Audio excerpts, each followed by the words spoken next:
Hi hello friends, ನಮಸ್ಕಾರ. Welcome to my channel. ಇವತ್ತು ನಾನು ನಿಮ್ಗೆ ಮಾಡಿ ತೋರಿಸ್ತಾ ಇರೋದು ಪುದೀನ ಉಪ್ಪಿಟ್ಟು. ಅದಕ್ಕೆ ಒಂದು ಬಟ್ಲು ಪುದೀನ ಮತ್ತು ರವೆ ತೊಗೊಂಡಿದ್ದೀನಿ. ಟೊಮೆಟೊ, ಈರುಳ್ಳಿ, ಕೊತ್ತಂಬರಿ ಸೊಪ್ಪು, ಕರಿಬೇವು ಮತ್ತು ಅರ್ಧ ನಿಂಬೆಹಣ್ಣು. ಮತ್ತಿದು ಖಾರ ರುಬ್ಕೊಳ್ಳೋದಕ್ಕೆ ಹಸಿಮೆಣಸಿನ್ಕಾಯಿ, ಕೊತ್ತಂಬರಿ, ಕರಿಬೇವು, ಬೆಳ್ಳುಳ್ಳಿ, ಜೀರಿಗೆ ಮತ್ತು ಶುಂಠಿ. ಇವಾಗ ಒಂದು ಮಿಕ್ಸಿ ಜಾರ್ ತೊಗೊಂಡು ಇದು ಹಸಿಮೆಣ್ಸಿನ್ಕಾಯಿನ ಪೇಸ್ಟ್ ಮಾಡ್ಕೊಳ್ಳೋಣ್ರಿ. 6 ಹಸಿಮೆಣ್ಸಿನ್ಕಾಯಿ ಅದಾವೆ ನೋಡ್ರಿ. ಹಸಿಮೆಣ್ಸಿನ್ಕಾಯಿನ ಮುರ್ಕೊಂಡು ಹಾಕೋತಾ ಇದ್ದೀನಿ. ಸ್ವಲ್ಪ ಕೊತ್ತಂಬರಿ ಹಾಕೋತಾ ಇದ್ದೀನಿ. ಒಂದು ಸ್ವಲ್ಪ ಬೆಳ್ಳುಳ್ಳಿ, ಒಂದು ಸ್ವಲ್ಪ ಕರಿಬೇವಿನ ಸೊಪ್ಪು, 1 ಇಂಚಿನಷ್ಟು ಶುಂಠಿನ ತೊಳೆದು ಕಟ್ ಮಾಡ್ಕೊಂಡು ಇಟ್ಕೊಂಡಿದ್ದೀನಿ, ಅದನ್ನು ಹಾಕೋತೀನಿ ನೋಡ್ರಿ. ಒಂದು ಸ್ವಲ್ಪ ಜೀರಿಗೆ, ಒಂದು ಸ್ವಲ್ಪ ಉಪ್ಪು. ಇವಾಗ ಇದನ್ನು ಕ್ಲೋಸ್ ಮಾಡಿಕೊಂಡು ರುಬ್ಕೋಬೇಕು. ಈ ಥರ ತರಿಯಾಗಿ ರುಬ್ಕೊಂಡಿದ್ದೀನಿ ನೋಡಿ. ಗ್ಯಾಸ್ ಆನ್ ಮಾಡಿಬಿಟ್ಟು ಒಂದು ಕಡಾಯಿನಿಟ್ಟು 1.5 ಗ್ಲಾಸ್ ರವೆ ತೊಗೊಂಡಿದ್ದೀನಿ ನೋಡ್ರಿ. ಅದಕ್ಕೊಂದು ಚಮಚ ಎಣ್ಣೆ ಹಾಕ್ಕೊಂಡು ರವಾನ ಹುರ್ಕೋಬೇಕು. ಉರಿ ಸಣ್ಣಗೆ ಇಟ್ಕೊಂಡು ರವಾನ 1 ನಿಮಿಷ ಚೆನ್ನಾಗಿ ಹುರ್ಕೊಳ್ಳಿ. ಘಮ ಬರುವವರೆಗೂ ಹುರ್ಕೋಬೇಕು 1 ನಿಮಿಷ. ನೋಡಿ, ಇವಾಗ ರವೆ ಹುರಿದಾಯ್ತಲ್ಲ, ನಾನೊಂದು ಪಾತ್ರೆನ ಇಟ್ಟು ಅದಕ್ಕೆ 4 ಚಮಚ ಎಣ್ಣೆ ಹಾಕ್ಕೋತಾ ಇದ್ದೀನಿ ನೋಡಿ.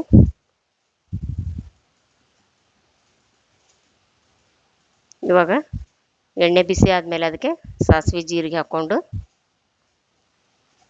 ಸಾಸಿವೆ ಜೀರಿಗೆ ಚಟಪಟ ಸಿಡಿದ್ಮೇಲೆ ಉದ್ದಿನಬೇಳೆ ಮತ್ತು ಕಡಲೆಬೇಳೆನ ಹಾಕ್ಕೋತಾ ಇದ್ದೀನಿ.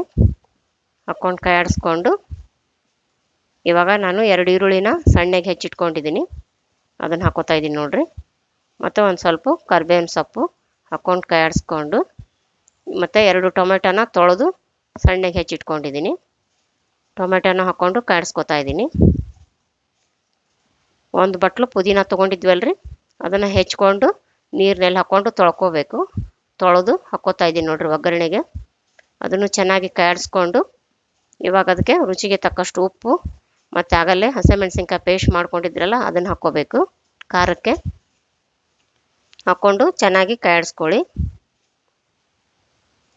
ಇವಾಗ 1.5 ಗ್ಲಾಸ್ ರವಾಕ್ಕೆ 3 ಗ್ಲಾಸ್ ನೀರು. ಉದುರು ಬೇಕಂದ್ರೆ ನೀವು 3 ಗ್ಲಾಸ್ ಹಾಕ್ಕೊಡ್ರಿ ನೀರು. ಇದು ಸ್ವಲ್ಪ ಮೆತ್ತಗಿದ್ರೆ ಚೆನ್ನಾಗಿರ್ತೈತಿ, ಅದಕ್ಕೆ ನಾನು 3.25 ಗ್ಲಾಸ್ ನೀರು ಹಾಕಿದ್ದೀನಿ. ನೀವು 3.25 ಗ್ಲಾಸ್ ನೀರು ಹಾಕೊಳ್ಳಿ, ಕರೆಕ್ಟ್ ಆಗುತ್ತೆ. ಅರ್ಧ ನಿಂಬೆಹಣ್ಣು ತೊಗೊಂಡಿದ್ದೀನಿ, ಹುಳಿಗೆ ನಿಂಬೆಹಣ್ಣು ಹಾಕ್ಕೋತಾ ಇದ್ದೀನಿ ನೋಡ್ರಿ. ಮತ್ತು ಒಂದು ಸ್ವಲ್ಪ ಬೆಲ್ಲ ಹಾಕ್ಕೋತಾ ಇದ್ದೀನಿ. ಇವಾಗ ಪ್ಲೇಟ್ ಮುಚ್ಚಿ ಕುದಿಯೋದಕ್ಕೆ ಇಡಬೇಕು. ಇವಾಗ ನೋಡಿ ನೀರು ಕುದೀತಾ ಇದೆ ಅಲ್ಲ, ಅದು ಇವಾಗ ಹುರಿದಿಟ್ಕೊಂಡಿದ್ರಲ್ಲ ರವಾನ, ಅದನ್ನು ಹಾಕ್ಕೊಂಡು ಚಮಚೆಯಿಂದ ಚೆನ್ನಾಗಿ ಕೈ ಆಡಿಸ್ಕೊಳ್ಳಿ. ನೀವು 1.5 ಗ್ಲಾಸಿಗೆ 3.25 ಗ್ಲಾಸ್ ನೀರು ಹಾಕಿದ್ರೆ ಕರೆಕ್ಟ್ ಆಗುತ್ತೆ ನೋಡ್ರಿ ಇದು. ಇವಾಗ ಸ್ವಲ್ಪ ಕೊತ್ತಂಬರಿ ಸೊಪ್ಪನ್ನ ತೊಗೊಂಡು ನಾನು ಕೈಯಿಂದ ಹಾಗೆ ಕಟ್ ಮಾಡಿ ಹಾಕ್ಕೋತಾ ಇದ್ದೀನಿ ನೋಡ್ರಿ. ಹಾಕ್ಕೊಂಡು ಚೆನ್ನಾಗಿ ಕೈ ಆಡಿಸ್ಕೊಳ್ಳಿ. ಕೈ ಆಡಿಸ್ಕೊಂಡು ಉರಿನ ಸಣ್ಣಗೆ ಇಟ್ಕೊಂಡು ಒಂದು ಪ್ಲೇಟು ಮುಚ್ಚಿಟ್ಟುಬಿಡಿ ಅಳ್ಳೋದಕ್ಕೆ. ಇವಾಗ ನೋಡಿ ಚೆನ್ನಾಗಿ ಕೈ ಆಡಿಸಿ ಆದಮೇಲೆ ಕುದೀತಾ ಇದೆಯಲ್ಲ, ಒಂದು ಪ್ಲೇಟ್ ಮುಚ್ಚಿ ಅಳ್ಳೋದಕ್ಕೆ ಇಟ್ಬಿಡಿ. ನೋಡಿ, ಈಗ ಉಪ್ಪಿಟ್ಟು ರೆಡಿ ಆಯ್ತು ನೋಡಿ. ಅದು ಒಂದು 2 ನಿಮಿಷ 3 ನಿಮಿಷ ಅಳ್ಳೋದಕ್ಕೆ ಬಿಟ್ಟರೆ ಸಾಕು, ಒಂದು 2-3 ನಿಮಿಷದಲ್ಲಿ ಆಗುತ್ತೆ. ಇವಾಗ ಗ್ಯಾಸ್ ಆರಿಸ್ಬಿಟ್ಟು ಉಪ್ಪಿಟ್ಟು ರೆಡಿ ಆಯ್ತಲ್ಲ, ಒಂದು ತಟ್ಟೆಗೆ ತಕ್ಕೋತಾ ಇದ್ದೀನಿ ನೋಡ್ರಿ. ಘಮ ಹೆಂಗೆ ಬರ್ತಾಯಿದ್ದು ನೋಡಿ, ಪುದೀನದ್ದು ಕಡಲೆ ಪುಡಿ ಮತ್ತು ಉಪ್ಪಿನಕಾಯಿ ಜೊತೆ ಅದು ಸವಿಯಲು ಸಿದ್ಧ. ಈ ವಿಡಿಯೋ ನಿಮಗೆ ಇಷ್ಟವಾದಲ್ಲಿ ದಯವಿಟ್ಟು ಲೈಕ್ ಮಾಡಿ, ಶೇರ್ ಮಾಡಿ ಮತ್ತು ಸಬ್ಸ್ಕ್ರೈಬ್ ಮಾಡಿ. ಬೆಲ್ ಬಟನನ್ನು ಒತ್ತಿರಿ. ನೀವು ಬೆಲ್ ಬಟನ್ ಒತ್ತೋದ್ರಿಂದ ನಾ ಹಾಕೋ ಮುಂದಿನ ವಿಡಿಯೋ ನಿಮ್ಗೆ ಮೊದಲು ಬರ್ತಾವ್ರಿ. ಧನ್ಯವಾದಗಳು.